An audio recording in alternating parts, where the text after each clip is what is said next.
Good evening, folks. I'm going to show you how to test a heat pump for an error 9 issue.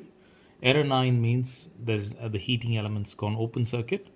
So the very first pin over here is your earth pin, and these are your active and neutral pins that connect to the board. So in this case, what we're going to do is just put our multimeter on ohm setting, and typically you should read 19 or 20 ohms between these two pins,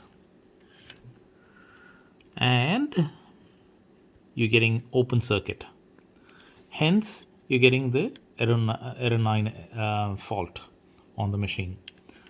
Always do this check first. If this has not fixed your error 9, that means the triac on the motherboard could have also been blown up. So in certain cases, the triac blows before this one goes open circuit. If that triac goes open circuit, then also do a mega test or between earth and the live and neutral terminals of